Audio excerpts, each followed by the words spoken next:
तो कैसे हैं आप सब। आई होप आप सभी बहुत अच्छे होंगे और अपनी पढ़ाई बहुत अच्छे से कर रहे होंगे। तो स्टूडेंट्स, आज हम आपके लिए लेकर आए हैं मॉक्स। तो देखिए, अब आपको क्या करना है, ये जो मॉक टेस्ट है इसमें फटाफट जो है अपने आंसर जो है वो कमेंट बॉक्स में लिखने हैं। तो जल्दी से हम बहुत सारे क्वेश्चन यहाँ पे डिस्कस करेंगे और आपको फटाफट उनके आंसर जो है यहाँ देने हैं। तो चलिए फर्स्ट क्वेश्चन देखते हैं। जिन शब्दों को संस्कृत भाषा से हिंदी भाषा में शामिल किया गया है उन्हें हम क्या कहते हैं। तो आपके पास चार ऑप्शंस हैं। ऑप्शन है देशज, तद्भव, विदेशी या फिर तत्सम। तो देखिए, यहाँ पर जो आपका करेक्ट आंसर है वो है आपका ऑप्शन नंबर बी, तद्भव। अब ऐसे शब्द जो आपकी हिंदी भाषा में विकसित होते हैं उन्हें हम कहते हैं तत्सम शब्द। तो यहाँ पे जो करेक्ट आंसर हो जाएगा वो है ऑप्शन नंबर बी। नेक्स्ट है उत प्लस ज्वल का योग क्या होगा। अब आपसे पूछा जा रहा है कि जब आप उत और ज्वल को जोड़ोगे तो आपके पास कौन सा शब्द बनेगा। तो ऑप्शन है उत्लवल, उज्ज्वल या फिर उज्जबल या फिर उज्ज्वल। तो देखिए, जो यहाँ पे हमारे पास शब्द बनेगा वो बनेगा उज्ज्वल। तो ऑप्शन नंबर डी यहाँ पे करेक्ट है। नेक्स्ट है स्वर कितने होते हैं। तो आप सभी जानते हैं कि स्वर की संख्या कितनी होती है, 11। तो ऑप्शन नंबर डी यहाँ पे करेक्ट है। नेक्स्ट है निम्न में कौन सा जल का पर्यायवाची नहीं है। तो देखिए, सबसे पहले आपको ये पता होना चाहिए कि जल का पर्यायवाची कौन सा है। तो वारी, नीर और पानी, ये तीनों ही आपके जल के पर्यायवाची है, लेकिन तरुण जो है वो आपका जल का पर्यायवाची नहीं है। तो यहाँ पे करेक्ट आंसर हो जाएगा ऑप्शन नंबर सी। नेक्स्ट है निम्नलिखित में कौन सी बोली पूर्वी हिंदी की बोली है। तो देखिए, जो अवधि जो है ये आपकी पूर्वी हिंदी की बोली है। तो ऑप्शन नंबर बी यहाँ पे करेक्ट हो जाएगा। नेक्स्ट है विराम चिन्ह किसका प्रतीक है। तो देखिए, ये जो आपके पास साइन है, ये जो चिन्ह है, ये किसका प्रतीक है। तो ऑप्शंस देखते हैं। अल्प विराम, अपूर्ण विराम, अर्ध विराम या फिर पूर्ण विराम। तो देखिए, यहाँ पे करेक्ट आंसर हो जाएगा ऑप्शन नंबर बी, अपूर्ण विराम।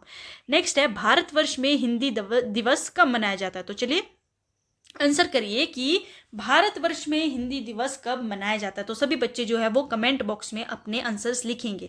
तो यहाँ पे करेक्ट आंसर हो जाएगा 14 सितंबर। नेक्स्ट है निम्नलिखित में शुद्ध वर्तनी चुनिए। अब आपको उज्ज्वल शब्द की शुद्ध स्पेलिंग यानी कि वर्तनी जो है यहाँ चूज करनी है। तो देखिए, उज्ज्वल या फिर तो देखिए, यहाँ पे जो करेक्ट आंसर है वो है आपका ऑप्शन नंबर सी, उज्ज्वल। तो देखिए, ये जो ज है ये आधा होता है दोनों, ठीक है। आपने ऐसा नहीं करना है कि ये कर देना है टिक ऑप्शन नंबर ए, ऊ और आधा ज और पूरा ज, नहीं, ये इनकरेक्ट है। आपका दोनों ही ज यहाँ पे कैसे होते हैं, आधा होता है, और ये बनता है आपका उत प्लस ज्वल से। तो आपका ये जो त है ये बदल जाता है आधे ज में, और ऑलरेडी आपके पास आधा ज व ल है, तो ये बन जाएगा आपके पास उज्ज्वल। नेक्स्ट है आंखों में फिरना मुहावरे से क्या अभिप्राय है। तो ऑप्शन है बुरा लगना, नींद ना आना, बार बार याद आना या फिर बहुत प्यारा होना। तो देखिए, आंखों में फिरने का मतलब होता है कि आपको कोई चीज़ बार बार याद आ रही है। आपने देखा होगा कई बार आपकी आंखों के सामने फ्लैशबैक आते रहते हैं, तो वो क्या होता है, आपको किसी चीज़ की बहुत ज़्यादा याद आ रही होती है। तो ऑप्शन नंबर सी यहाँ पे करेक्ट है। तो सभी बच्चे जो है वो कमेंट बॉक्स में अपने आंसर लिखते रहिए। तो नेक्स्ट है गंगा हिमालय से निकलती है, इसमें हिमालय से कौन सा कारक है। तो आप जानते हो कि कोई चीज़ जब हिमालय से निकल रही है तो यहाँ पे क्या हो रहा है कि नदी जो है वो हिमालय से अलग हो रही है। तो यहाँ है आपका अपादान कारक, ऑप्शन नंबर बी यहाँ पे करेक्ट है। नेक्स्ट क्वेश्चन है दुख ही जीवन की कथा रही, क्या कहूँ आज जो नहीं कही। तो काव्य पंक्तियों के कवि है। अब आपसे पूछा जा रहा है कि ये जो आपके पास पंक्तियाँ दी हुई है इसके कवि कौन है। तो देखिए, ये जो आपके पास पंक्तियाँ है इसके जो कवि है वो है सूर्यकांत जी। तो ऑप्शन नंबर डी यहाँ पे करेक्ट हो जाएगा। नेक्स्ट है विद्यार्थी में कौन सी संधि है। तो देखिए, विद्या जमा अर्थी, क्या है, विद्या जमा अर्थी। तो यहाँ पे आपका आ और अ मिलके क्या बनाते हैं, आ बनाते हैं। तो ये है आपकी दीर्घ स्वर संधि। तो ऑप्शन नंबर सी यहाँ पे करेक्ट है। नेक्स्ट है जो शब्द दो वाक्यांश या दो वाक्यों को मिलाते हैं उन्हें क्या कहते हैं। तो देखिए, जो किसी दो शब्दों को मिला रहे हैं, दो वाक्यांशों को मिला रहे हैं, दो वाक्यों को मिलाते हैं, तो उन्हें हम क्या कहते हैं? उन्हें हम कहते हैं समुच्चय बोधक अव्यय। अगर हम इसके एग्जाम्पल्स की बात करें तो आप जानते हो और, लेकिन, अतः, क्योंकि, ताकि, या, अथवा, इसलिए, परंतु, ये सारे ही आपके समुच्चय बोधक अव्यय के एग्जाम्पल्स हैं। तो चलिए नेक्स्ट क्वेश्चन देखेंगे। नेक्स्ट है, उसने चोर को पकड़वाया में क्रिया का कौन सा रूप है? आप देख रहे हैं कि यहाँ पे आपका जो करता है वो स्वयं काम नहीं कर रहा है, बल्कि वो क्या कर रहा है? किसी और को जो है वो काम करने को कह रहा है। उसने किसी और से काम करवाया है, पकड़वाया है, खुद नहीं पकड़ा है। हो सकता है उसने पुलिस को बोल दिया कि चलो चोर को पकड़ो, ठीक है। तो ये क्या है? ये है आपका प्रेरणार्थक क्रिया का एग्जाम्पल। तो ऑप्शन नंबर डी यहाँ पे करेक्ट हो जाएगा। नेक्स्ट है, भाग्यवती उपन्यास 1877 में किसने लिखा था? तो देखिए, ये किसने लिखा था भाग्यवती उपन्यास? ये लिखा था आपका श्रद्धा राम फिल्लौरी ने। तो ऑप्शन नंबर बी यहाँ पे राइट है। तो स्टूडेंट्स, आप जल्दी से अपने आंसर जो है साथ साथ में कमेंट बॉक्स में लिखते रहिए। नेक्स्ट है, पश्चिमी हिंदी उपभाषा के अंतर्गत कौन सी बोली नहीं आती है? तो देखिए, यहाँ पे जो करेक्ट आंसर है वो है आपका option number D, Bundeli. Bundeli जो है वो आपकी पश्चिमी हिंदी उपभाषा के अंतर्गत नहीं आती है। नेक्स्ट है, काली बिल्ली सारा दूध पी गई में काली कौन सा विशेषण है? तो आप जानते हो काला, ठीक है, ये क्या है? आपका गुण है। तो ऑप्शन नंबर सी यहाँ पे करेक्ट हो जाएगा, गुणवाचक विशेषण। नेक्स्ट है, तरनी तनुजा तट तमाल तरुवर बहुछाए पंक्ति में कौन सा अलंकार है? तो देखिए, यहाँ पे आपका अनुप्रास जो अलंकार प्रेजेंट है। तो ऑप्शन ए यहाँ पे करेक्ट है। नेक्स्ट है, हिंदी भाषा को भारत की राजभाषा बनने का गौरव कब प्राप्त हुआ? तो देखिए, जो आपकी हिंदी भाषा है वो आपकी राजभाषा कब बनी थी? 14 सितंबर 1949 को। तो ऑप्शन ए यहाँ पे करेक्ट है। नेक्स्ट है, निम्न में कौन सा शब्द अभिकारी अथवा अव्यय शब्द है? तो आप ऑप्शंस देखिए, लड़का, कल, घड़ी या फिर कमरा। तो देखिए, ये जो कल शब्द है ये आपका अव्यय है। क्या इसमें लिंग, वचन, कारक के आधार पे परिवर्तन हो सकता है? नहीं हो सकता। तो ऑप्शन नंबर बी यहाँ पे करेक्ट है। नेक्स्ट है, जहाँ उपमेय में उपमान की संभावना पाई जाए वहाँ पर कौन सा अलंकार होता है? तो देखिए, वहाँ पर आपका उत्प्रेक्षा अलंकार प्रेजेंट होता है। तो ए यहाँ पे करेक्ट हो जाएगा। नेक्स्ट है, शब्द शक्तियाँ कितने प्रकार की होती है? तो ऑप्शंस हैं 2, 3, 4 या फिर इनमें से कोई नहीं। तो चलिए स्टूडेंट्स, जल्दी से अपने आंसर जो है वो कमेंट बॉक्स में लिखिए और मुझे ये भी बताइए कि कौन कौन सी शब्द शक्तियाँ होती है। तो देखिए, यहाँ पे जो करेक्ट आंसर है वो है आपका ऑप्शन नंबर बी, 3। और ये कौन कौन सी होती है? अभिधा, लक्षणा और व्यंजना। कौन कौन सी होती है ये? अभिधा, लक्षणा और व्यंजना। तो ये है आपकी शब्द शक्तियाँ। नेक्स्ट क्वेश्चन देखेंगे। नेक्स्ट है, ज्ञ संयुक्त व्यंजन किन वर्णों से बनता है?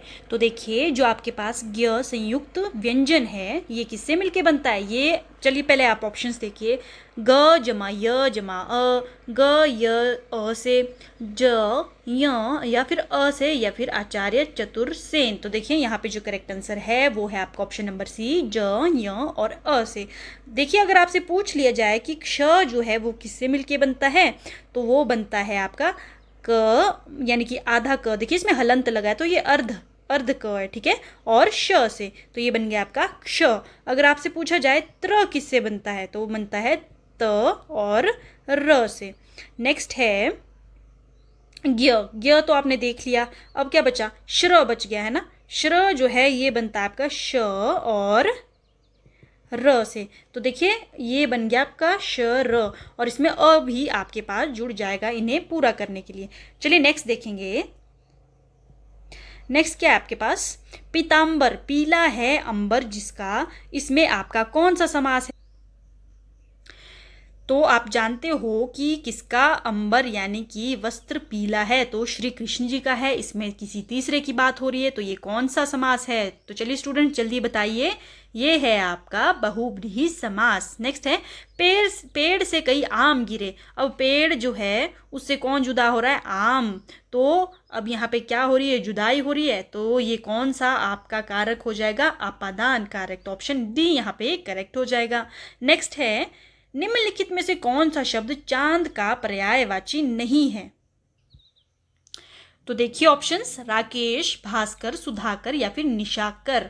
तो देखिए राकेश, सुधाकर और निशाकर ये तीनों ही आपके चांद के पर्यायवाची है, लेकिन भास्कर जो है ये है आपका सूर्य का पर्यायवाची। और सूर्य के और पर्यायवाची कौन कौन है?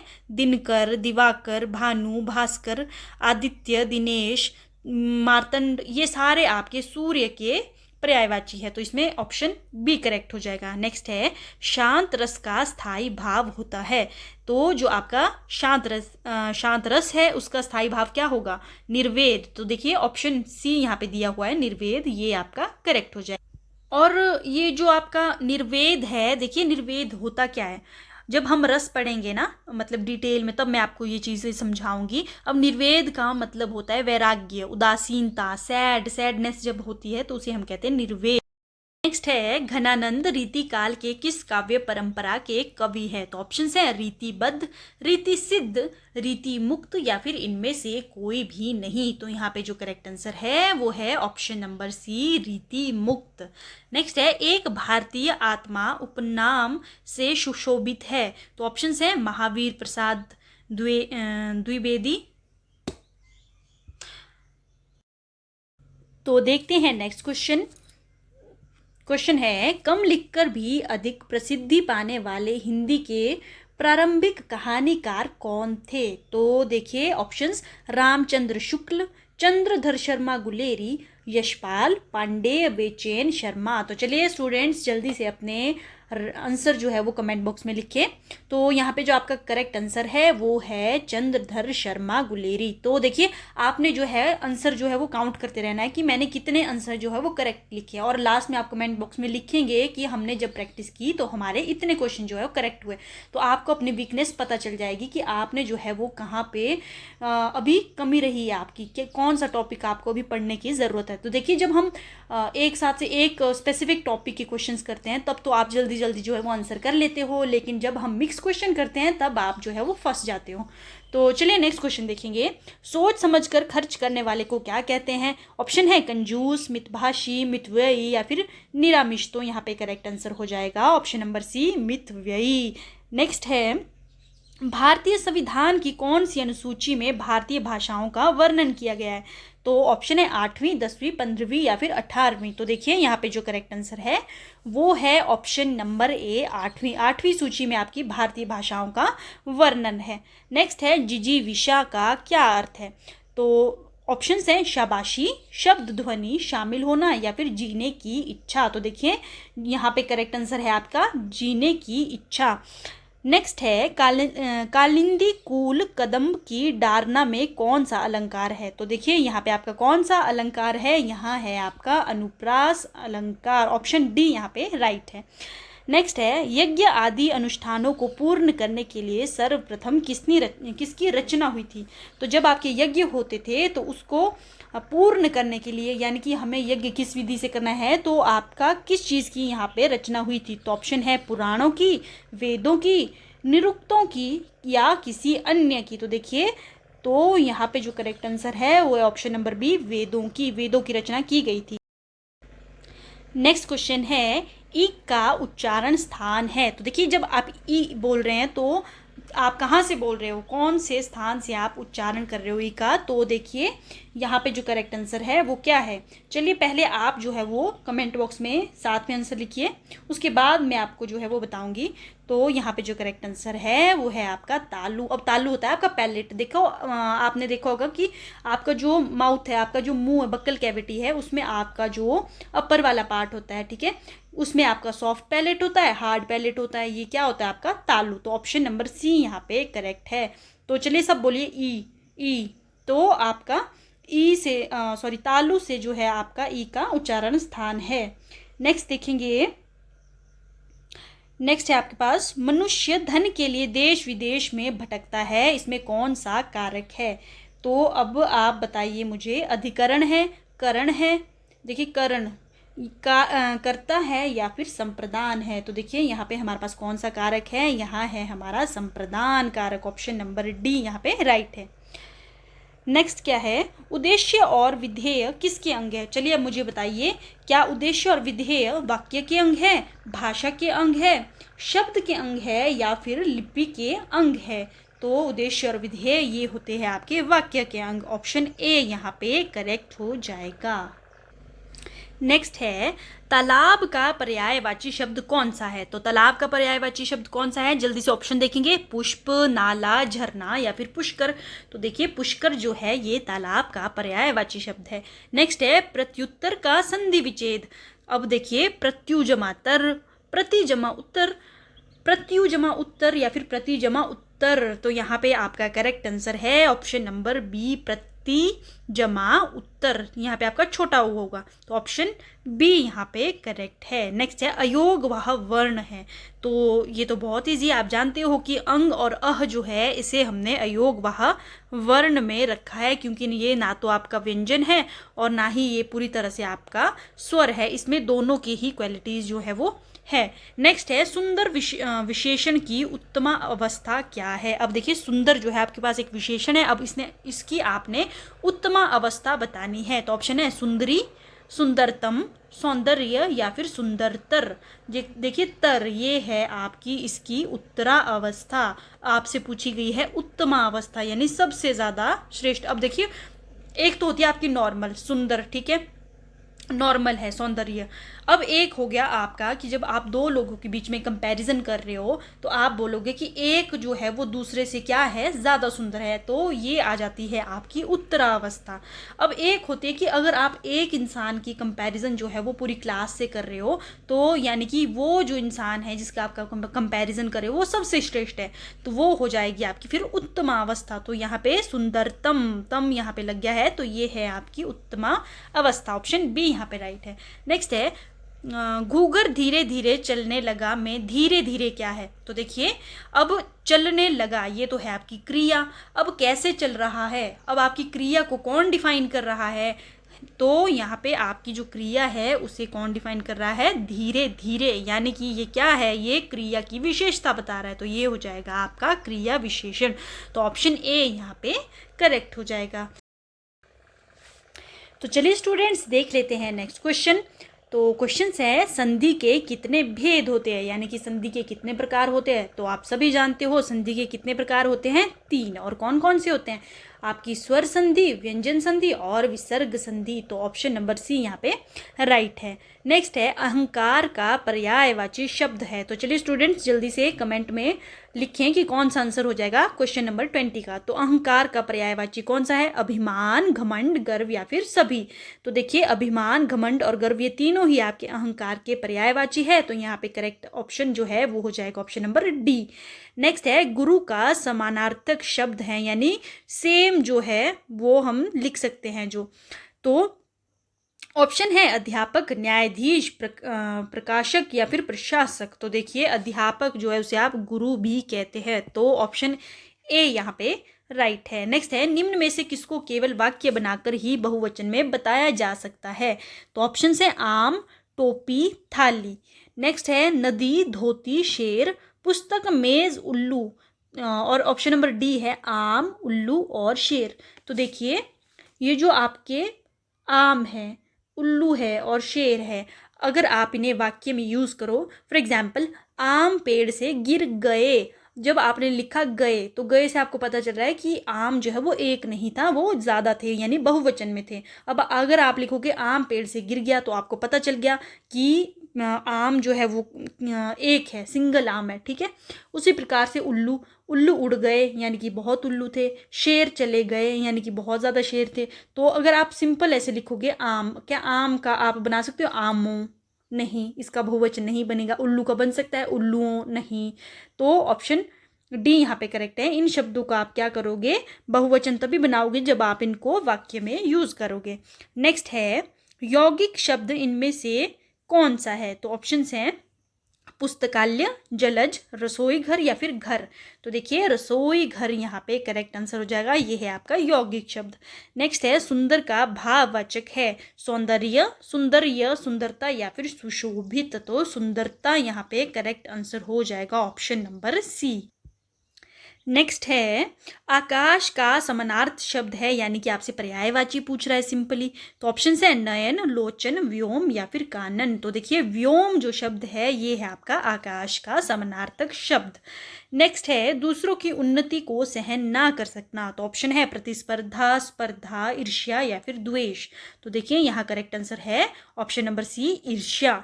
नेक्स्ट है उपवन का इनमें से कौन सा पर्यायवाची शब्द है? उद्यान, मैदान, अभ्र या फिर बहार। तो देखिए उद्यान जो है उपवन का पर्यायवाची है। नेक्स्ट है अंधेरे घर का उजाला, इस मुहावरे में क्या अर्थ है? तो ऑप्शंस देखिए क्या दिए हैं आपके पास, दिवाली, लैंप, मोमबत्ती या फिर इकलौता बेटा। तो देखिए अंधेरे के उजाले का अर्थ होता है इकलौता बेटा होना। नेक्स्ट है कलम तोड़ना इस मुहावरे का अर्थ बताए। तो ऑप्शंस हैं लिखते लिखते थक जाना, ठीक से लिखा नहीं जाना, कलम पर गुस्सा आना या फिर बहुत सुंदर लिखना। तो देखिए आप क्लास 6 से पढ़ते आ रहे हैं कि कलम तोड़ने का क्या अर्थ होता है, बहुत सुंदर लिखना। नेक्स्ट है कंचन बरसना मुहावरे का अर्थ बताइए। बुरे दिन, तोड़फोड़, खूब लड़ाई झगड़ा या फिर खूब लाभ। देखिए कंचन बरसना जो है इसका अर्थ होता है खूब लाभ होना। नेक्स्ट है अंग अंग मुस्कुराना मुहावरे का क्या अर्थ है? तो देखिए ऑब्वियसली आपका अंग अंग तभी मुस्कुराएगा आप जब आप बहुत ही ज़्यादा खुश हो जाएंगे। फॉर एग्जाम्पल आपकी जॉब लग गई भाई, फिर तो आप नाच कूद सब कुछ कर लोगे। तो ऑप्शन डी यहाँ पे करेक्ट है, बहुत प्रसन्न होना। नेक्स्ट है दूध का दूध, पानी का पानी, इस लोकोक्ति का अर्थ स्पष्ट करें। तो दूध का दूध और पानी का पानी, हम जब बचपन में लड़ाई करते थे तो अपने फ्रेंड्स को क्या बोलते थे, रुक जा अभी मैं दूध का दूध और पानी का पानी करती हूँ। तो इसका क्या मतलब होता है, सच और झूठ का ठीक फैसला। तो ऑप्शन सी यहाँ पे करेक्ट हो जाएगा। नेक्स्ट क्वेश्चन देखेंगे। नेक्स्ट है ठाकुर का स्त्रीलिंग छांटे। तो देखिए ठाकुर का जो स्त्रीलिंग होगा वो होगा ठकुराइन।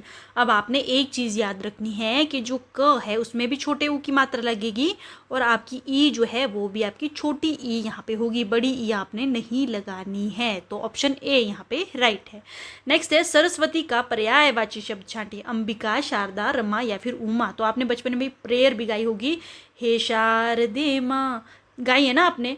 तो बस वो किसकी बात हो रही थी, सरस्वती माता की। तो ऑप्शन नंबर बी यहाँ पे करेक्ट है। नेक्स्ट है जहाँ एक शब्द बार बार आए परंतु उसका अर्थ बदल जाए वहीं कौन सा अलंकार होता है? तो देखिए वहाँ होता है आपका यमक अलंकार। ऑप्शन नंबर बी यहाँ पे राइट है। नेक्स्ट है जहाँ पहला पद और दूसरा पद मिलकर किसी तीसरे पद की ओर संकेत करता है।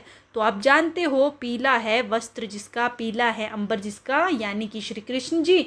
तो इसमें आपका जो प्रथम पद ना तो वो मेन है ना दूसरा मेन है, तो यहाँ पे हम किसी तीसरे की ही बात कर रहे हैं। तो ये हो जाता है आपका बहुब्रीहि समास। तो ऑप्शन नंबर बी यहाँ पे राइट हो जाएगा। नेक्स्ट है स्वर्गगत समस्त पद में कौन सा समास है? तो आप जानते हो इसमें है आपका तत्पुरुष समास। तो ऑप्शन ए यहाँ पे करेक्ट हो जाएगा। नेक्स्ट है युद्ध में धनाधन गोलियां चल रही थी में धनाधन क्या है? तो चलिए बच्चों बताओ मुझे जल्दी से, धनाधन जो है ये क्या है? क्या आपकी जो गोलियां हैं, गोलियां चल रही हैं अभी, ठीक है, क्रिया क्या हो रही है यहाँ गोलियां चलना। तो गोलियां किस प्रकार से चल रही है? वो धनाधन चल रही है। तो ये क्या है आपका, क्या ये सहायक क्रिया है, विशेषण है? नहीं, ये है आपका क्रिया विशेषण। तो ऑप्शन नंबर डी यहाँ पे करेक्ट है। नेक्स्ट है भारत की सबसे प्राचीन लिपि कौन सी है? तो करेक्ट आंसर है आपका ऑप्शन नंबर सी, ब्राह्मी लिपि। नेक्स्ट है संविधान सभा ने किस दिन हिंदी को राजभाषा के रूप में मान्यता दी थी? तो देखिए अभी हमने पहले ये क्वेश्चन पढ़ा था कि आपकी जो हिंदी है उसे कब जो है वो राजभाषा के रूप में दर्जा दिया गया था। तो 14 सितंबर 1949। तो ऑप्शन नंबर बी यहाँ पे करेक्ट हो जाएगा। नेक्स्ट है दो भिन्न भाषाओं के शब्दों को मिलाकर जो शब्द बनता है उसको क्या कहते हैं? तो ऑप्शन है द्विभाषी शब्द, देशी विदेशी शब्द, संकर शब्द या फिर कोई नहीं। तो यहाँ पे करेक्ट आंसर है ऑप्शन नंबर डी, संकर शब्द।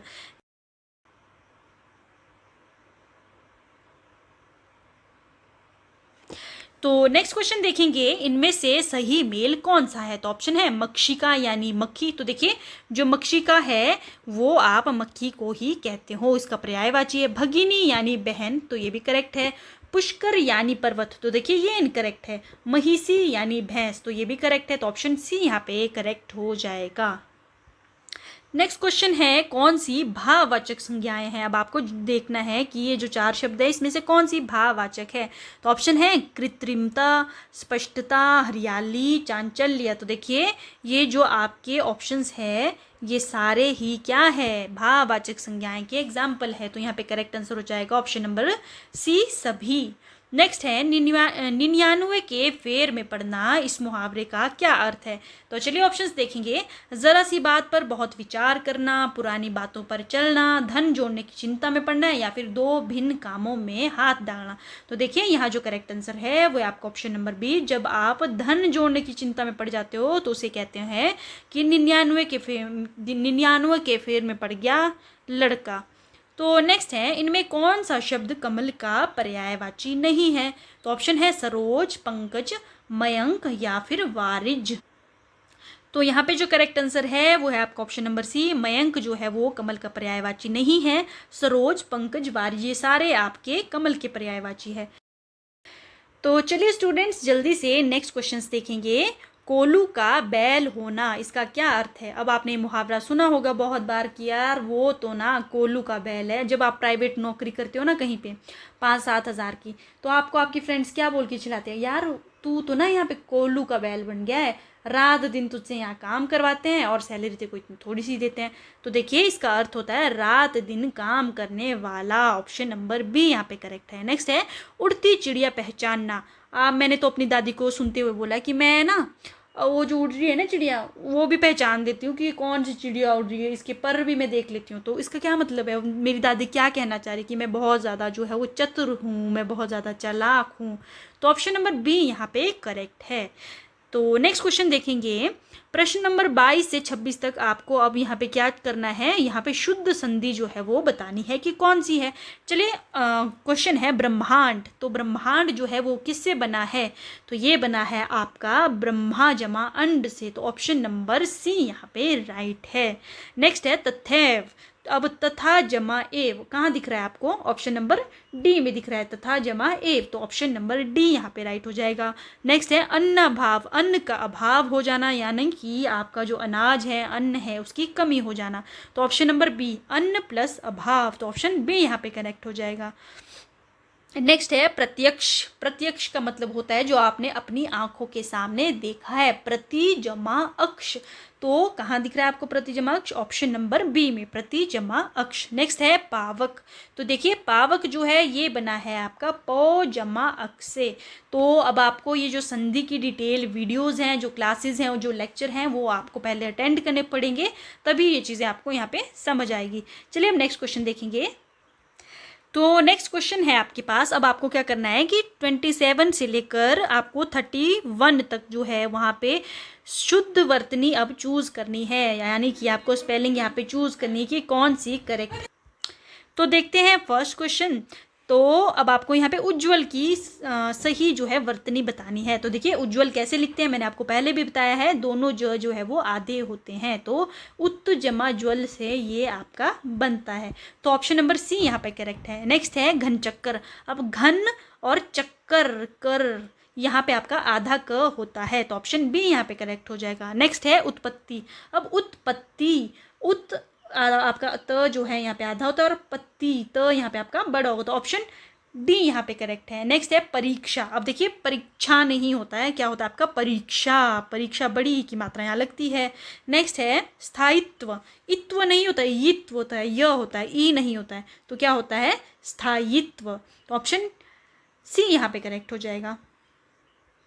नेक्स्ट है भरपेट शब्द में कौन सा समास है। तो देखिए भरपेट, भर जो है आपका क्या होता है उपसर्ग होता है। भर जो है ये क्या है उपसर्ग है, इसका मतलब होता है पूर्ण, ठीक है। तो ये आपका अव्यय है, तो ये कौन सा है आपका अव्ययी भाव समास। ऑप्शन नंबर सी यहाँ पे करेक्ट हो जाएगा। चलिए स्टूडेंट्स अब हम नेक्स्ट क्वेश्चन की तरफ बढ़ते हैं। नेक्स्ट क्वेश्चन है अध जमा गति बराबर है, यानी कि आप यहाँ पे संधि देख रहे हैं कि अध जमा गति जब हम करेंगे तो क्या बनेगा। तो हमारे पास बन जाएगा ऑप्शन नंबर बी अधोगति। नेक्स्ट है वि जमा छेद, इससे आपका क्या बनेगा, इससे बनेगा आपका विच्छेद। तो ऑप्शन नंबर बी यहाँ पे करेक्ट है। नेक्स्ट है सत जमा चरित्र, तो ये बन जाएगा आपका सद चरित्र, ऑप्शन नंबर बी। नेक्स्ट है प्रतिदिन शब्द में कौन सा समास है, तो प्रति जो है ये क्या है आपका अव्यय है, उपसर्ग है, तो ये है आपका अव्ययी भाव समास, ऑप्शन नंबर ए यहाँ पे करेक्ट है। नेक्स्ट है जिसका कोई शत्रु न हो उसे क्या कहा जाता है, अज्ञात शत्रु, अजात शत्रु, शत्रुहीन या फिर सभ्य। तो देखिए यहाँ पे जो करेक्ट आंसर है वो है आपका ऑप्शन नंबर बी, अजात शत्रु। नेक्स्ट है अग्रज का विपरीतार्थक शब्द यानी कि इसका विलोम शब्द आपको बताना है, तो अग्रज होता है आपका बड़ा भाई और अनुज होता है छोटा भाई, तो ऑप्शन नंबर सी यहाँ पे करेक्ट है। नेक्स्ट है निम्न में से राजा शब्द का कौन सा पर्यायवाची नहीं है, तो ऑप्शन है नरेश, महीप, चक्षु या फिर नृप। तो देखिए नरेश, महीप और नृप ये तीनों ही आपके राजा के पर्यायवाची है, लेकिन चक्षु जो है ये है आपका आंखों का या फिर नेत्र का पर्यायवाची, तो ऑप्शन सी यहाँ पे करेक्ट हो जाएगा। नेक्स्ट है जिस शब्द से संज्ञा या सर्वनाम की विशेषता या गुण प्रकट होता है उसे हम क्या कहते हैं, तो आप जानते हो उसे हम कहते हैं विशेषण, तो ऑप्शन नंबर डी यहाँ पे करेक्ट हो जाएगा।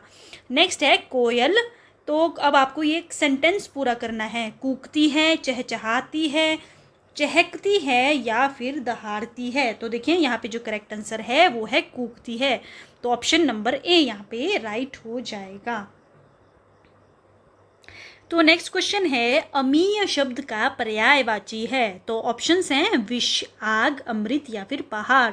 तो देखिए जो अमीय शब्द है ये होता है आपका अमृत का पर्यायवाची, तो ऑप्शन डी यहाँ पे करेक्ट हो जाएगा। नेक्स्ट है नीरस शब्द का संधि विच्छेद क्या है, तो देखिए जो आपका नीरस शब्द है इसका संधि विच्छेद होता है निह जमा रस, ये है आपकी विसर्ग संधि, तो ऑप्शन नंबर ए यहाँ पे करेक्ट हो जाएगा। नेक्स्ट है बुढ़ापा शब्द में कौन सी संज्ञा है, तो बुढ़ापा जो शब्द है आप सभी जानते हैं इसमें है भाववाचक संज्ञा, ऑप्शन नंबर बी। नेक्स्ट है उनके आंसुओं से डैश होके रमेश ने उनकी बात मान ली, तो ऑप्शंस हैं प्रभावित, द्रवीभूत, आर्द्र या फिर उत्तेजित। तो देखिए आप प्रभावित और द्रवीभूत जो है इसमें कंफ्यूज हो जाओगे, तो देखिए द्रवीभूत जो शब्द है इसका मतलब होता है मेल्ट हो जाना, पिघल जाना, तो जब रमेश ने उसके आंसुओं को देखा तो वो क्या हो गया, मेल्ट हो गया और उसने उसकी बात मान ली, तो ऑप्शन नंबर बी यहाँ पे करेक्ट हो जाएगा। नेक्स्ट है निम्न में से किस शब्द का अर्थ पृथ्वी नहीं है, तो देखिए मही, धरा, भू ये तीनों ही आपकी पृथ्वी के क्या है पर्यायवाची है, और प्रभा जो है यहाँ पे हमारा करेक्ट आंसर हो जाएगा, ये है आपका प्रकाश, आभा, चमक, दीप्ति, इन सब चीज़ों का पर्यायवाची, तो ये आपकी पृथ्वी का पर्यायवाची नहीं है। नेक्स्ट है मीनाक्षी का अर्थ है, तो देखिए मीनाक्षी का अर्थ होता है मीन यानी कि मछली की तरह गोल आंखों वाली, ऑप्शन नंबर बी यहाँ पे करेक्ट हो जाएगा। नेक्स्ट क्वेश्चन है बिना किसी अवरोध के स्वर तंत्रियों से उच्चारित स्पष्ट मूल ध्वनियाँ क्या कहलाती है, तो देखिए आप सभी जानते हैं कि ऐसी कौन सी आपके पास ध्वनियाँ हैं जिसे हम बिना किसी अवरोध के क्या कर पाते हैं, उच्चारित कर पाते हैं, तो ये आपके क्या होते हैं, ये होते हैं आपके स्वर, तो ऑप्शन नंबर डी यहाँ पे करेक्ट है। नेक्स्ट है स्वर ध्वनियों के प्रकार है, तो ऑप्शन है ह्रस्व, दीर्घ, प्लुत या फिर उपरोक्त सभी, तो देखिए यहाँ पे करेक्ट आंसर है उपरोक्त सभी।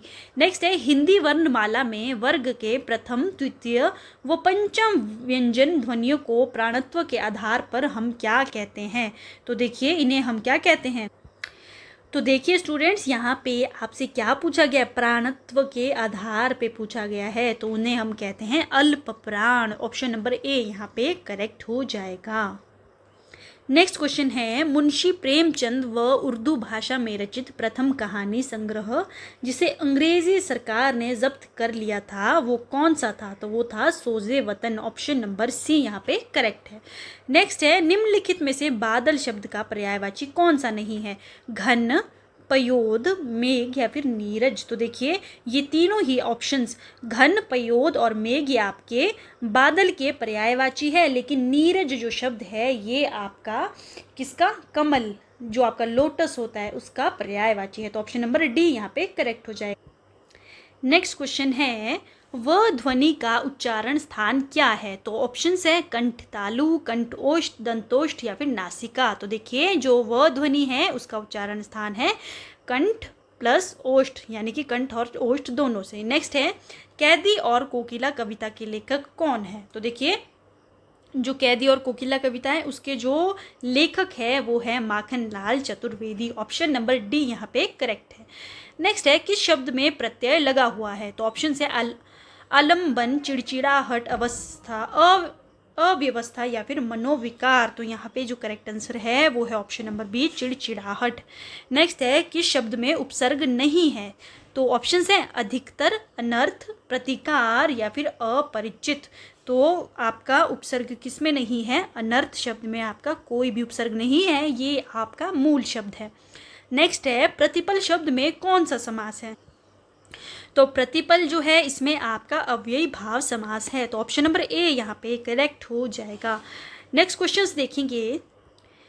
नेक्स्ट क्वेश्चन है आपके पास बिस्मिल्लाह खां को किस ध्वनि का नायक कहा जाता है? तो ऑप्शन है शहनाई, तबला, श्रृंगी या फिर बांसुरी। तो देखिए यहाँ पे जो करेक्ट आंसर है वो है आपका ऑप्शन नंबर ए, यानी कि शहनाई। नेक्स्ट है छोटे से जीवन की कैसी बड़ी कथाएं आज कहूँ, क्या यह अच्छा नहीं कि औरों की सुनता मैं मौन रहूं। यह किसकी पंक्तियां हैं? तो देखिए ये किसकी पंक्तियां है? ये है आपकी जयशंकर प्रसाद जी की। ऑप्शन नंबर बी यहाँ पे करेक्ट हो जाएगा। नेक्स्ट है आपके पास एक कहानी यह भी आत्मकथा की लेखिका कौन है? तो देखिए जो एक कहानी यह भी इसकी जो लेखिका है वो है Manu Bhandari. Option number B यहाँ पे राइट है।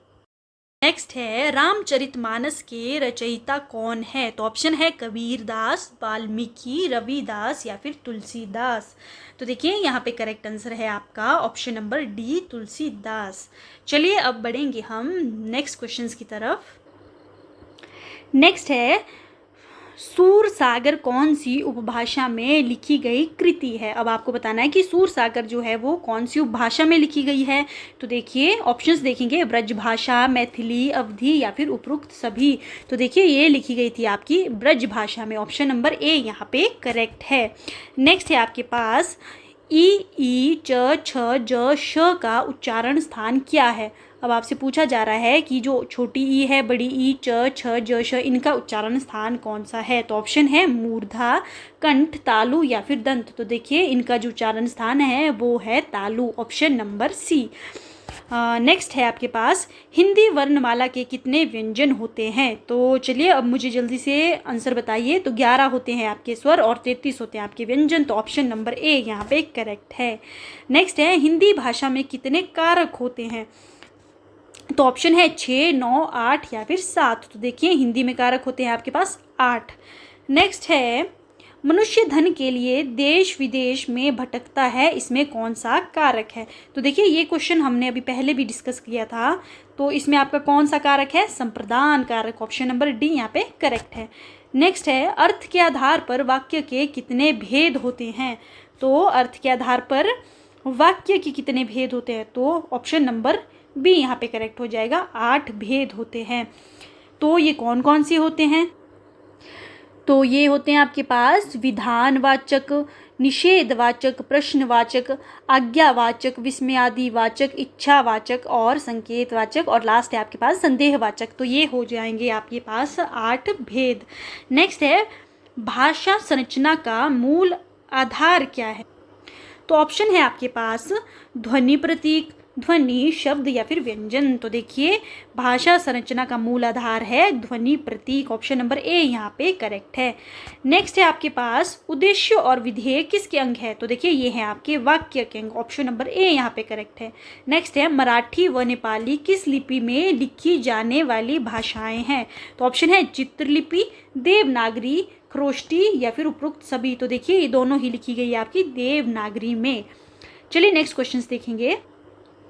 हिंदी किन राज्यों की राजभाषा नहीं है? तो चलिए ऑप्शंस देखेंगे। हिमाचल प्रदेश, हरियाणा, चंडीगढ़, दिल्ली, पश्चिम बंगाल, पंजाब और नागालैंड या फिर उत्तर प्रदेश या मध्य प्रदेश। तो देखिए वेस्ट बंगाल यानी पश्चिमी बंगाल, पंजाब और नागालैंड की ये राजभाषा नहीं है। तो ऑप्शन नंबर सी यहाँ पे करेक्ट हो जाएगा। नेक्स्ट है हिंदी दिवस कब मनाया जाता है। तो चलिए इसका तो आपको पता ही होना चाहिए। 14 सितंबर को आपका क्या मनाया जाता है, हिंदी दिवस। और आपकी जो हिंदी जो आपकी राजभाषा है उसे हिंदी को राजभाषा का दर्जा कब दिया गया था, तो 14 सितंबर 1949 में इसे राजभाषा का दर्जा दिया गया था। नेक्स्ट है आपके पास मितभाषी कौन है, मीठा बोलने वाला, कम बोलने वाला, अधिक बोलने वाला या कड़वा बोलने वाला। तो देखिए जो कम बोलते हैं उन्हें हम बोलते हैं मितभाषी। नेक्स्ट है निम्नलिखित में से कौन सा महिला शब्द का पर्यायवाची नहीं है, नारी, वनिता, सरिता या फिर अबला। तो देखिए यहाँ पे जो करेक्ट आंसर है वो है ऑप्शन नंबर सी, सरिता।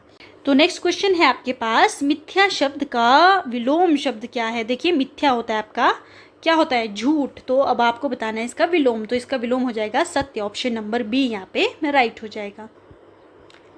नेक्स्ट क्वेश्चन है आपके पास तांत्या टोपे का पूरा नाम क्या था। तो देखिए तांत्या जो टोपे हैं उनका नाम था Ramchandra Pandurang Tope, option number B यहाँ पे करेक्ट है। नेक्स्ट है भ्रिकुटी तांता का अर्थ स्पष्ट करें, घृणा करना, क्रोध करना, नखरे करना या फिर अपने को बड़ा मानना। तो देखिए भ्रिकुटी तांता का मतलब होता है क्रोध करना, ऑप्शन नंबर बी। नेक्स्ट है आपके पास देवार्चन का संधि विच्छेद कौन सा है, देव जमा अर्चन, देव जमा अचन, देवा जमा अर्चन या फिर दवा जमा अर्चाना। तो देखिए यहाँ पे जो करेक्ट है वो है देव जमा अर्चन, ये बन जाएगा आपका देवार्चन, ऑप्शन नंबर ए यहाँ पे करेक्ट है। नेक्स्ट है दुरुपयोग का सही संधि विच्छेद कौन सा है। अब आपने देखना है यहाँ पे सही संधि विच्छेद कौन सा है। तो दुह जमा उपयोग, दुर जमा उपयोग, दुरु जमा उपयोग या फिर दुरह जमा उपयोग। तो दुह जमा उपयोग विसर्ग संधि, ये आपका यहाँ पे करेक्ट ऑप्शन बन जाएगा। नेक्स्ट है अच्छा, बुरा, सुंदर, यह शब्द किस प्रकार के विशेषण में आते हैं। तो देखिए ये किसी के गुण बता रहे हैं, किसी के दोष बता रहे हैं, तो ये है आपका गुणवाचक, ऑप्शन नंबर ए यहाँ पे करेक्ट है। नेक्स्ट है वन जमा औषधि शब्द में कौन सी संधि है। तो देखिए जब आप वन और औषधि को जोड़ेंगे तो आपके पास बनेगा वनौषधि, तो ऑप्शन नंबर ए यहाँ पे करेक्ट हो जाएगा। नेक्स्ट क्वेश्चन है आपके पास त्रासदी का विपरीतार्थक यानी कि विलोम शब्द आपको बताना है। तो ऑप्शन है प्यासी, कामादि, भूखा या फिर वातादि। तो यहाँ पे जो करेक्ट आंसर है वो है आपका ऑप्शन नंबर बी, कामादि। नेक्स्ट है बाग बाग होना, इस मुहावरे का अर्थ स्पष्ट करें, हैरान होना, बढ़िया होना, बहुत प्रसन्न होना या फिर शोभा बढ़ना। तो देखिए यहाँ पे जो करेक्ट आंसर है वो है बहुत प्रसन्न होना, बहुत खुश होना। नेक्स्ट है लिंग युग में कौन सा सही नहीं है। अब आपने देखना है कौन सा इनकरेक्ट है। तो ऑप्शन है सेवक सेविका, ये करेक्ट है, पाठक पाठिका, ये भी करेक्ट है, दर्शक दर्शिका, ये भी करेक्ट है, वक्ता वक्ती, ये आपका इनकरेक्ट है। तो ऑप्शन नंबर सी यहाँ पे करेक्ट हो जाएगा। नेक्स्ट है सब घट मेरा साइया जलवा रखो दिखाई, किस संत के बोल हैं। तो ये है आपके रविदास के, ऑप्शन नंबर बी यहाँ पे करेक्ट है। नेक्स्ट है सब इंसान बराबर हैं, ऊंच नीच, जाति पाति का भेदभाव मानसिक विकार है, यह किस महापुरुष ने कहा है या एक कौन से महापुरुष के विचार है। तो ऑप्शन है गुरु नानक देव, गुरु गोविंद सिंह, भीमराव अंबेडकर या फिर उपरोक्त सभी। तो देखिए यहाँ पे करेक्ट आंसर हो जाएगा उपरोक्त सभी, इन तीनों के ही ये विचार थे। नेक्स्ट है माथे पर तिलक लगाने से भगवान नहीं मिल जाता, ये किसने कहा था। तो देखिए ये कहा था आपको महात्मा कबीर ने। नेक्स्ट है प्रेमचंद ने अपने उपन्यास निर्मला में किस समस्याओं को उठाया है। तो देखिए उन्होंने दहेज और अनमेल विवाह के जो इश्यूज हैं, जो समस्याएं, उसे अपनी निर्मला उपन्यास में बताया है। तो ऑप्शन नंबर ए यहाँ पे करेक्ट है। चलिए नेक्स्ट क्वेश्चन देखेंगे। एडी शब्द के लिए नीचे दिए गए विकल्पों में से सही विलोम क्या होगा। तो ऑप्शन है चरण, चोटी, माथा या फिर सिर। तो देखिए एडी हो गई आपकी, एडी और चोटी यानी कि ऊपर, तो ऑप्शन बी यहाँ पे करेक्ट हो जाएगा। नेक्स्ट क्वेश्चन है कटाक्ष का अर्थ है, क्या अर्थ होता है कटाक्ष का, क्रोध करना, टेढ़ी नजर, आपेक्ष या फिर आक्रमण। तो देखिए आक्षेप जो है यहाँ पे करेक्ट आंसर हो जाएगा। नेक्स्ट है चतुर शब्द के लिए नीचे दिए गए विकल्पों में से पर्यायवाची शब्द का चयन करें। तो ऑप्शन है रुपटा, प्रवीण, चंपक या फिर तोय। तो देखिए चतुर के लिए आप यूज कर सकते हो पर्यायवाची प्रवीण। नेक्स्ट है निम्न शब्दों में विशेषण है, तो ऑप्शन है स्वभाव, स्वाभाविक या फिर स्वाभिमान। तो यहाँ पे जो आपका करेक्ट आंसर है वो है ऑप्शन नंबर ए, स्वभाव। नेक्स्ट है, हिंदी भाषा में अरबी साहित्य से ग्रहण किया गया कौन सा शब्द है? व्याकरण, मुहावरा, संधि या फिर दूध। तो देखिए मुहावरा जो वर्ड है ये आपके अरबी साहित्य से लिया गया है। नेक्स्ट है, हिंदी भाषा में व्यंजन वर्ण की संख्या कितनी होती है? तो देखिए आप जानते हो 33 यहाँ पे करेक्ट आंसर हो जाएगा। नेक्स्ट है, इनमें से विशेषण कौन सा है? तो ऑप्शन है आग, आग्नेय, अग्नि या फिर अंगोरा। तो यहाँ पे जो करेक्ट आंसर है वो हो जाएगा आग्नेय। नेक्स्ट है, सही विकल्प चुने। राष्ट्रपिता, राष्ट्र और पिता, राष्ट्र का पिता, राष्ट्र के लिए पिता या फिर 5। तो देखिए यहाँ पे जो करेक्ट आंसर हो जाएगा वो हो जाएगा राष्ट्र का पिता, ऑप्शन नंबर बी। नेक्स्ट है, इनमें से ह्रस्व स्वर कौन सा है? ई, अ, उ, री या फिर उपयुक्त सभी सही है। तो देखिए यहाँ पे जो करेक्ट आंसर है वो है आपका ऑप्शन नंबर बी, अ जो है आपका ह्रस्व स्वर है। नेक्स्ट है, अभिराम और अविराम युग्म शब्द इनमें से कौन सा अर्थ है? अब युग्म शब्द अब देखिए कौन होते हैं जिनका जब आप उच्चारण करते हैं तो आपको सेम लगते हैं, लेकिन इनके जो मतलब होते हैं, जो मीनिंग होते हैं वो डिफरेंट होते हैं। तो अभिराम और अविराम का आपको यहाँ पे अर्थ बताना है। तो ऑप्शन है सुंदर और लगातार, लगातार और सुंदर, सुयोग्य या कुयोग्य या फिर अच्छा और बुरा। तो देखिए अभिराम का मतलब होता है सुंदर और अविराम का मतलब होता है लगातार। तो ऑप्शन नंबर ए यहाँ पे करेक्ट है। नेक्स्ट है, संस्कृत भाषा किस लिपि में लिखी जाती है? तो ऑप्शन है ब्राह्मी लिपि, गुप्त लिपि, कुटिल लिपि या देवनागरी। तो ऑप्शन नंबर डी यहाँ पे करेक्ट हो जाएगा, देवनागरी। नेक्स्ट है, देवार्चन की संधि विच्छेद कौन सा है? तो आप जानते हो देव जमा अर्चन, ऑप्शन नंबर ए। नेक्स्ट है, री क्या है? शब्द है, वाक्य है, व्यंजन है या स्वर है? तो ये आपका स्वर है। नेक्स्ट है, त्रासदी का विलोम शब्द क्या है? अब आपको त्रासदी का विलोम शब्द बताना है। तो ऑप्शन है प्यासी, कामादि, भूखा या फिर वातादि। तो देखिए त्रासदी का विलोम शब्द हो जाएगा कामादि, option number B. Next question है आपके पास, शुद्ध रूप कौन सा है? अब आपको बताना है इन चारों में से कौन सा जो है वो शुद्ध रूप है। तो चलिए अब देखेंगे स्पेलिंग। अनुग्रहित जो है उसकी वर्तनी आपसे पूछी गई है, अनुग्रहित, अनुगृहित। तो देखिए यहाँ पे जो करेक्ट आंसर है वो है ऑप्शन नंबर बी, अनुगृहित। तो आपका ग के नीचे लगेगा री की मात्रा और हित, तो क्या हो जाएगा? ऑप्शन नंबर बी यहाँ पे करेक्ट हो जाएगा। नेक्स्ट है, कौन सा जल का पर्यायवाची नहीं है? तो ऑप्शन है नीर, सरोवर, वारी या फिर उदक। तो यहाँ पे जो करेक्ट आंसर है वो हो जाएगा आपका ऑप्शन नंबर बी, सरोवर। नेक्स्ट है, नीलकंठ, नील जमा कंठ में कौन सा समास है? तो यहाँ पे जो आपका करेक्ट आंसर है वो है ऑप्शन नंबर ए, बहुब्रीहि। नीला है कंठ जिनका, तो नीला कंठ किसका है? आपके शिव जी का। नेक्स्ट है, अनेक का बहुवचन क्या होगा?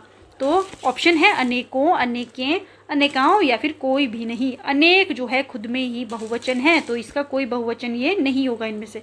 नेक्स्ट है, राजा का विलोम है। तो चलिए अभी इतना इजी तो आपको पता ही होगा कि राजा का विलोम होता है रंग। नेक्स्ट है, निम्न में से तत्सम शब्द को अलग कीजिए। 18, कर्म, खेत या फिर काट। तो देखिए यहाँ पे जो आपका करेक्ट आंसर है वो है ऑप्शन नंबर बी, कर्म। तो अब आप जानते हो तत्सम और तद्भव। तो देखिए स्टूडेंट्स, जो आपके तत्सम शब्द होते हैं वो संस्कृत से सीधे हिंदी में आते हैं और उनमें कोई भी परिवर्तन नहीं होता है, जबकि जो आपके तद्भव शब्द होते हैं वो संस्कृत से आते हैं लेकिन हिंदी भाषा के रूप में प्रयुक्त होने के लिए वो चेंज हो जाते हैं। तो चलिए अब देखते हैं नेक्स्ट क्वेश्चन को। सदाचार का संधि विच्छेद क्या होगा? तो यहाँ पे जो करेक्ट आंसर है वो है आपका ऑप्शन नंबर सी, सत्य जमा आचार। तो स्टूडेंट्स आप जो है वो अपने ऑप्शंस जो है वो कमेंट बॉक्स में लिखते रहिए और अपना स्कोर जो है वो मुझे लास्ट में आप बताएंगे। नेक्स्ट है, हर कार्य को देर से करने वाला उसे हम क्या कहेंगे? सुस्त, आलसी, दीर्घ सूत्री या फिर कोई नहीं। तो उसे हम कहेंगे दीर्घ सूत्री। नेक्स्ट है, पगड़ी उछालना मुहावरे से क्या अभिप्राय है? कठपुतली का खेल, अपमानित करना, पगड़ी बांधना या जादू दिखाना। तो देखिए पगड़ी उछालने का मतलब होता है अपमानित करना है, ठीक है। तो ऑप्शन बी यहाँ पे करेक्ट है। नेक्स्ट है, विद्वान का स्त्रीलिंग रूप क्या है? तो देखिए विद्वान का स्त्रीलिंग होता है विदुषी, ऑप्शन नंबर सी यहाँ पे करेक्ट है। नेक्स्ट है औद्योगिकरण का शुद्ध रूप लिखिए। अब देखिए यहाँ पे आपको जो है औद्योगिकरण लिख के दिया है, लेकिन अब आपको बताना है कि इसको हम सही मतलब इसकी वर्तनी क्या सही होगी। तो देखिए इसकी सही वर्तनी होगी औद्योगिकरण, ओ होगा, ठीक है, ओ नहीं होगा, औद्योगिकरण, ऑप्शन नंबर डी यहाँ पे करेक्ट है। नेक्स्ट है यजमान शब्द का तद्भव रूप है अजमान, जिजमान, यजमान या फिर कोई भी नहीं। तो देखिए यजमान शब्द का तद्भव रूप होता है जिजमान, ऑप्शन नंबर बी। नेक्स्ट है उपगंगम का अर्थ क्या होता है? तो चलिए ऑप्शन देखेंगे, गंगा के समीप, छोटी गंगा, गंगा के पार या फिर सहायक गंगा। तो उपगंगम का अर्थ होता है सहायक गंगा, ऑप्शन नंबर डी यहाँ पे करेक्ट है। नेक्स्ट है गूलर का फूल मुहावरे का क्या अर्थ होता है? तो ऑप्शन है बहुत सुंदर होना, असंभव बात, व्यर्थ की वस्तु या फिर अज्ञानी। तो देखिए गूलर का फूल का मतलब होता है असंभव बात।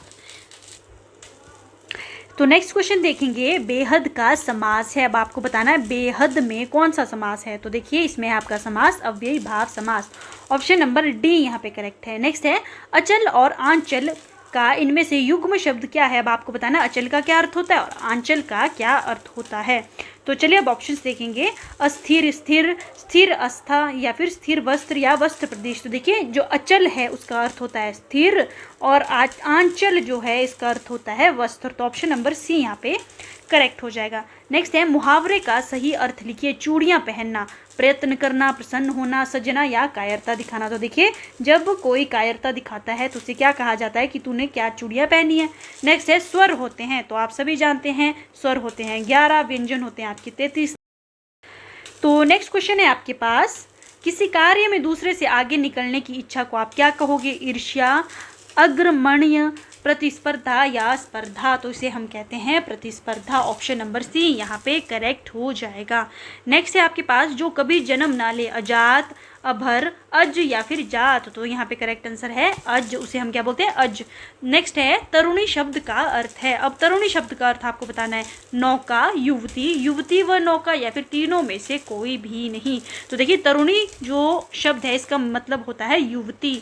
नेक्स्ट है बहिर्गमन शब्द का संधि विच्छेद क्या होगा? बहि जमा गमन, बहि जमा गमन, ब जमा हिर्गमन या बह जमा गमन। तो देखिए बहिर्गमन जो है इसका संधि विच्छेद हो जाएगा बहि जमा गमन, ये है आपकी विसर्ग संधि। नेक्स्ट है आपके पास, थोड़ा बोलने वाले को आप क्या बोलते हो? तो आप जानते हो उसे कहते हैं हम मितभाषी। जो मीठा बोलता है उसे हम कहते हैं मृदुभाषी। कड़वा बोलने को बोलेंगे हम कटुभाषी। तो नेक्स्ट है आपके पास, कागजी घोड़े दौड़ाना, इस मुहावरे का अब आपको अर्थ बताना है। घबराना, बातें बनाना, हौसला तोड़ना या भयभीत होना। तो देखिए जब आप बातें बनाते हो, ठीक है, तो उसे हम कहते हैं कि बस तू तो कागजी कार्रवाई करते रहे।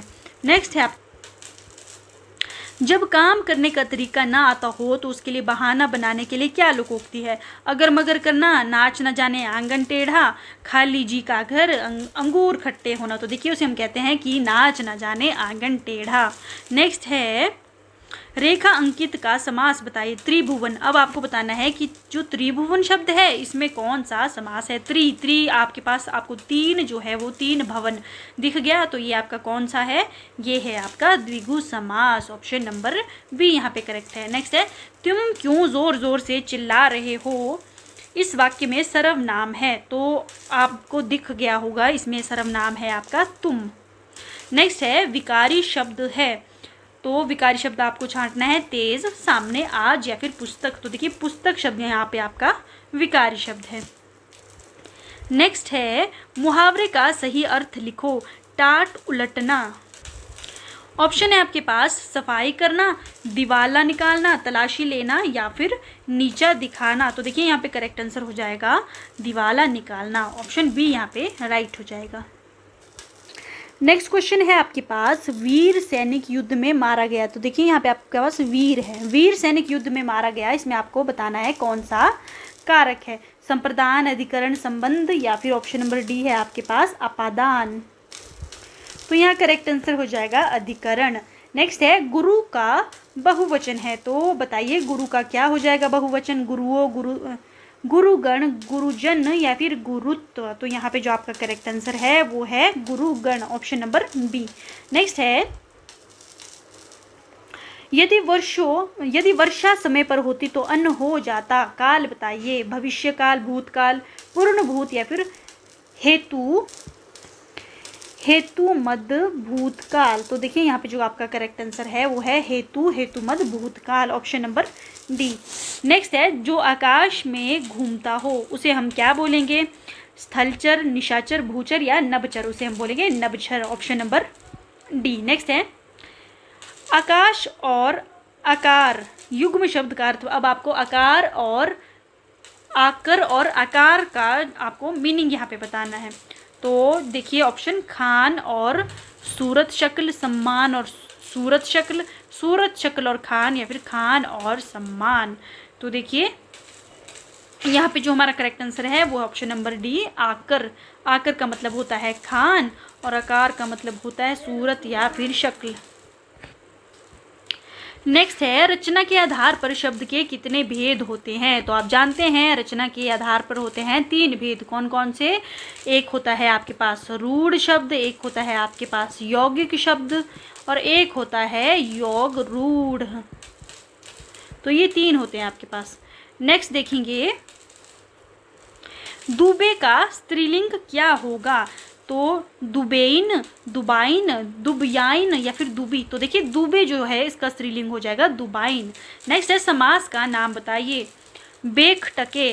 तो अब आपको बेख टके जो है इसका क्या बताना है? समास बताना है। तो देखिए ये है आपका अव्ययी भाव समास, ऑप्शन नंबर ए यहाँ पे करेक्ट है।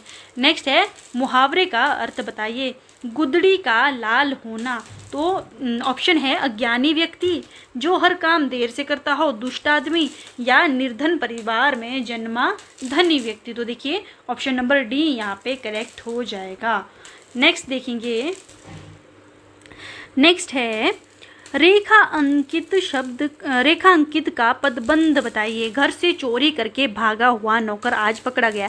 अब ये जो नौकर है, क्या ये जो आपके पास एक वाक्य दिया हुआ है, यहाँ पे पदबंध दिया हुआ है कि जो चोरी करके भागा हुआ है, क्या ये उस चोर की या उस नौकर की विशेषता नहीं बता रहा है कि हाँ ये वो नौकर है जिसने चोरी करी है? तो ये क्या है आपका विशेषण। तो ऑप्शन नंबर ए करेक्ट है। नेक्स्ट है, वृद्धि का विलोम। वृद्धि का हो जाएगा क्षय, ऑप्शन नंबर ए। नेक्स्ट है, निम्नलिखित लोकोक्ति को उचित अर्थ का चयन कीजिए। नई धोसन उपलों का तकिया। तो ऑप्शन है अनापीड़न की काम करना, अनुभव न होना अथवा गलत ढंग से करना, नए शौक को पूरा करने के लिए अजीब काम करना या फिर नए व्यक्ति को मूर्ख बताया जाता है। तो देखिए यहाँ पे ऑप्शन नंबर सी करेक्ट हो जाएगा। जब नए शौक को पूरा करने के लिए अजीब काम किया जाता है वो होता है नई धोसन उपलों का तकिया, यानी कि आप क्या कर रहे हो? उपलों का तकिया बना रहे हो। नेक्स्ट है, छुट भैया का समास। अब देखिए, छोटे हैं जो भैया, तो ये क्या है? छोटे हैं जो भैया, ये है आपका कर्मधारय समास। नेक्स्ट है, अनेक शब्द के लिए एक शब्द दीजिए। हर एक बात में व्यर्थ टांग अड़ाने वाला व्यक्ति, उसे हम क्या बोलते हैं? ऑप्शन है लाल बुझक्कड़, ज्ञान पांडे, बदकटा या फिर दाल भाव में मूसलचंद। तो जो व्यक्ति हर चीज़ में इंटरफेयर करता है उसे हम बोलते हैं दाल भाव में मूसलचंद। नेक्स्ट है, मुझसे पढ़ा नहीं जाता। तो ये क्या है? कृतवाच्य है, सॉरी कर्तृवाच्य है, भाववाचक, कर्मवाच्य या फिर कर्तृवाच्य या भाववाचक दोनों। तो ये आपका कर्तृवाच्य, ऑप्शन नंबर ए। नेक्स्ट है, प्राचीन नागरी लिपि का विकास कब हुआ था? तो ऑप्शन है 8वीं सदी में, 5वीं सदी में, 300 ईसा पूर्व या 7वीं सदी में। तो देखिए प्राचीन नागरी लिपि का विकास हुआ था 8वीं सदी में, ऑप्शन ए यहाँ पे करेक्ट है। नेक्स्ट है आपके पास, हिमाचल प्रदेश में कितनी प्रकार की पहाड़ी बोलियां बोली जाती है? 36 प्रकार की, 46 प्रकार की, 26 या फिर 16 प्रकार की? तो देखिए 16 प्रकार की यहाँ पे पहाड़ी बोलियां बोली जाती है। नेक्स्ट है, जिसका नाम न हो वह क्या कहलाएगा? गुमनाम, बेनाम, अनाम या फिर बदनाम? तो वो क्या कहलाएगा? अनाम, ऑप्शन नंबर सी यहाँ पे करेक्ट हो जाएगा।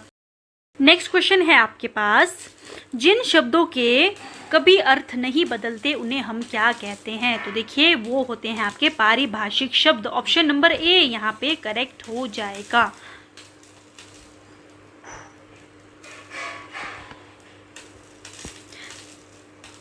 नेक्स्ट है आपके पास हजारों टांकी सहकर महादेव बनते हैं का क्या अर्थ है। ऑप्शन देखेंगे, महानता के लिए उदारता चाहिए, कष्ट सफलता की सीढ़ी है, कष्ट के बिना महत्व नहीं मिलता, या फिर कष्ट के बिना कर्तव्य पालन नहीं होता। तो देखिए हजारों टांकी सहकर महादेव बनते हैं, यानी कि कष्ट के बिना महत्व नहीं मिलता। ऑप्शन बी यहाँ पे करेक्ट है। नेक्स्ट है आपके पास सूरखाब के पर लगना। तो अब आपको इस मुहावरे का अर्थ बताना है। दुर्लभ वस्तु प्राप्त करना, गौरवान्वित होना, अलग पहचान होना, या फिर विशिष्टता होना। तो ऑप्शन नंबर बी यहाँ पे करेक्ट हो जाएगा। नेक्स्ट है भाषा की कौन सी इकाई है जिसके टुकड़े नहीं हो सकते। तो ऑप्शन है वर्ण, शब्द, अक्षर या फिर स्वर। तो देखिए वर्ण जो है इसके टुकड़े नहीं हो सकते हैं और ज़्यादा। तो नेक्स्ट है प्रत्युत्तर का संधि विच्छेद है, प्रति जमा उत्तर। तो ऑप्शन बी यहाँ पे करेक्ट हो जाएगा। नेक्स्ट क्वेश्चन है आपके पास, मैं नीर भरी दुख की बदली पंक्तियों की लेखिका कौन है। तो ऑप्शन है सुभद्रा कुमारी चौहान, अमृता प्रीतम, महादेवी वर्मा या फिर सरोजनी नायडू। तो यहाँ पे जो करेक्ट आंसर है वो है आपका option number C, Mahadevi Verma.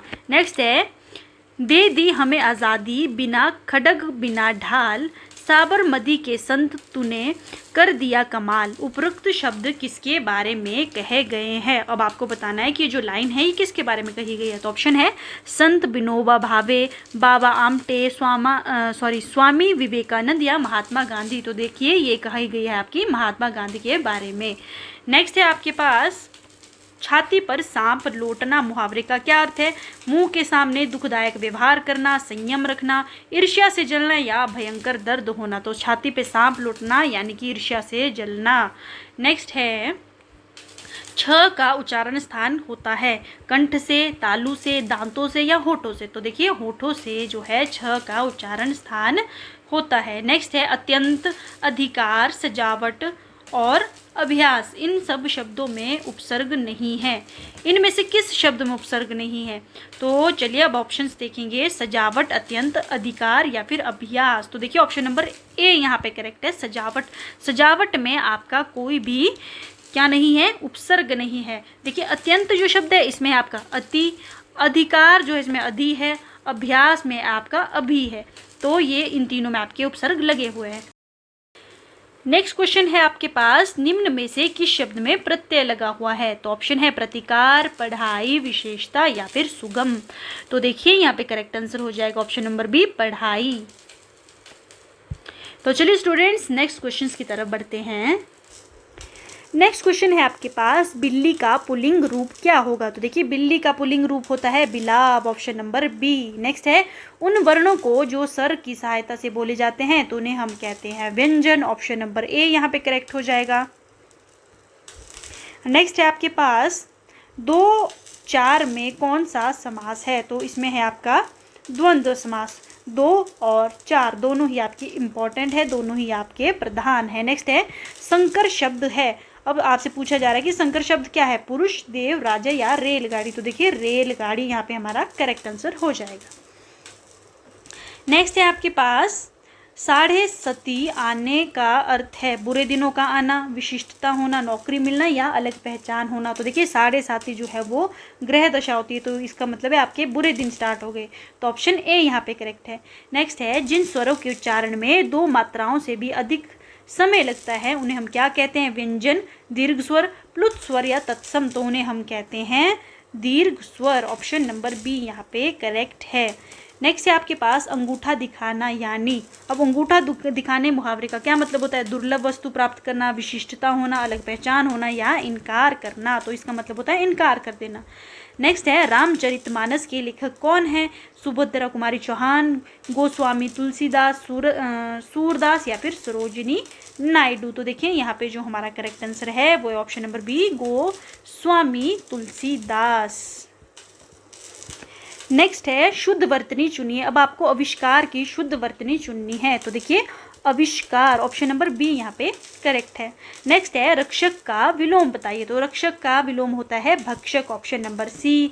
Next है मलिन का विलोम बताइए, नवीन, निर्मल, सुफल या फिर अमृत। तो देखिए जो मलिन है इसका विलोम होता है निर्मल, ऑप्शन नंबर बी।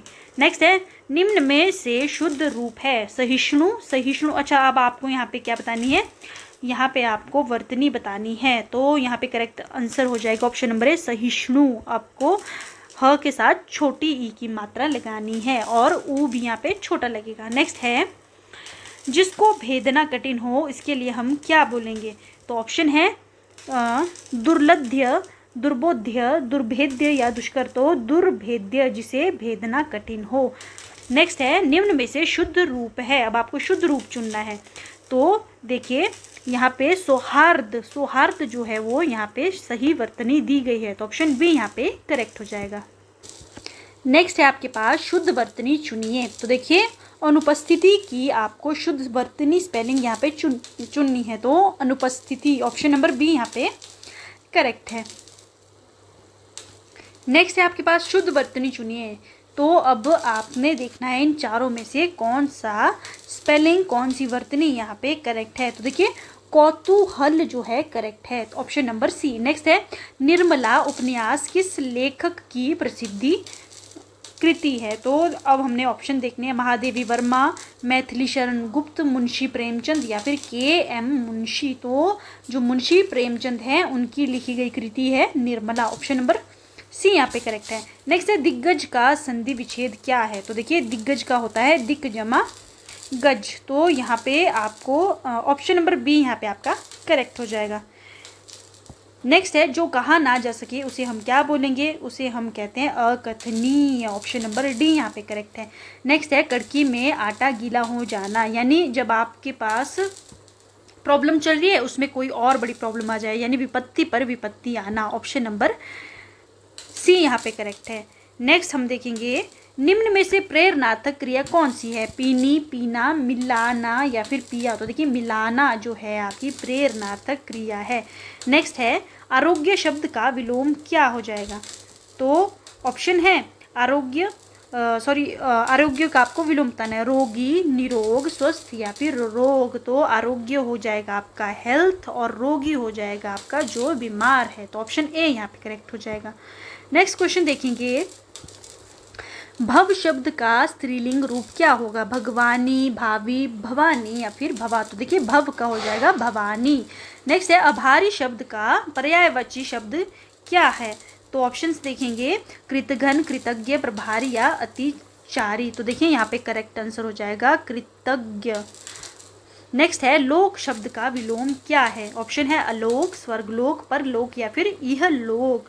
तो यहाँ पे जो करेक्ट आंसर है वो है परलोक। नेक्स्ट है धीरे धीरे शब्द में कौन सा अलंकार है, तो इसमें आपका कौन सा अलंकार है, पुनरुक्ति, ऑप्शन नंबर बी यहाँ पे करेक्ट है।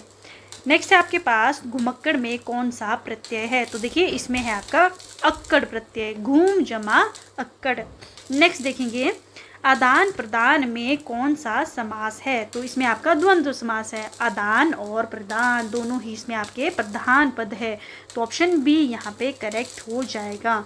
तो चलिए स्टूडेंट्स आज की इस मॉक की जो प्रैक्टिस वीडियो थी, आपकी मॉक वीडियो थी, इसे हम यहाँ पे समाप्त करते हैं, इसे एंड करते हैं। अब हम मिलेंगे आपसे न्यू वीडियो में। तो देखिए स्टूडेंट आज हमने 170 प्लस क्वेश्चन जो है यहाँ पे सॉल्व किए, तो मैंने ज़्यादा एक्सप्लेन नहीं किया। आप जानते हो कि जब भी मैं आपको प्रैक्टिस करवाती हूँ तो हर एक क्वेश्चन जो है उसे डिटेल में समझाती हूँ, लेकिन अब हमारे पास इतना टाइम नहीं है क्योंकि ये हमारी मॉक वीडियो थी, तो हमने इसमें 170 से ज़्यादा जो है क्वेश्चन यहाँ पे सॉल्व किए और आई होप आपने जो है इनमें से मैक्सिमम क्वेश्चन जो है वो करेक्ट किए होंगे, क्योंकि अब आपका इतना लेवल तो बन गया है कि आप इस प्रकार के इस लेवल के क्वेश्चन जो ईजिली सॉल्व कर पाओ। तो आप कमेंट बॉक्स में मुझे अपना स्कोर बताना ना भूलें।